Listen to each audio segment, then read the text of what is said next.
Genesis 26. Now there was a famine in the land, besides the former famine that was in the days of Abraham. And Isaac went to Gerar, to Abimelech, king of the Philistines. And the Lord appeared to him and said, Do not go down to Egypt. Dwell in the land of which I shall tell you. Sojourn in this land, and I will be with you and will bless you. For to you and to your offspring I will give all these lands, and I will establish the oath that I swore to Abraham your father. I will multiply your offspring as the stars of heaven, and will give to your offspring all these lands. And in your offspring all the nations of the earth shall be blessed, because Abraham obeyed my voice and kept my charge, my commandments, my statutes, and my laws. So Isaac settled in Gerar. When the men of the place asked him about his wife, he said, She's my sister. For he feared to say, my wife, thinking, Lest the men of the place should kill me because of Rebekah.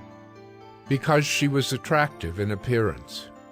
When he had been there a long time, Abimelech, king of the Philistines, looked out of a window and saw Isaac laughing with Rebekah, his wife.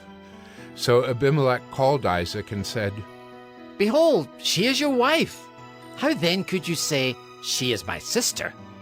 Isaac said to him, Because I thought, lest I die because of her. Abimelech said, What is this you have done to us? One of the people might easily have lain with your wife, and you would have brought guilt upon us. So Abimelech warned all the people, saying, Whoever touches this man or his wife shall surely be put to death. And Isaac sowed in that land, and reaped in the same year 100-fold. The Lord blessed him, and the man became rich, and gained more and more until he became very wealthy. He had possessions of flocks and herds, and many servants, so that the Philistines envied him. Now the Philistines had stopped and filled with earth all the wells that his father's servants had dug in the days of Abraham his father. And Abimelech said to Isaac, Go away from us, for you are much mightier than we. So Isaac departed from there and encamped in the valley of Gerar and settled there.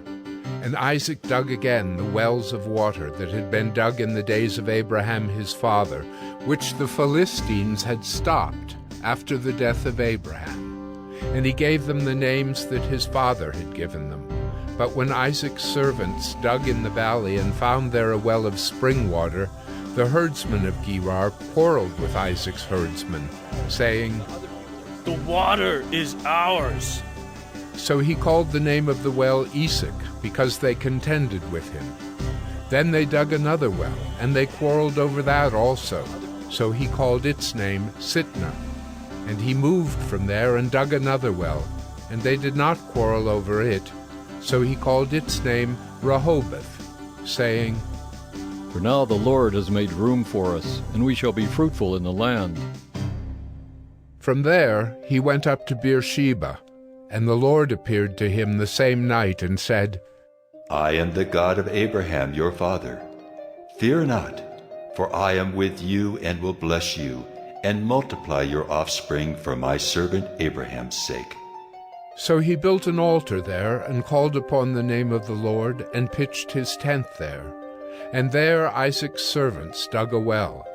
When Abimelech went to him from Gerar with Ahuzzath his adviser, and Phicol the commander of his army, Isaac said to them, Why have you come to me, seeing that you hate me, and have sent me away from you? They said, We see plainly that the Lord has been with you.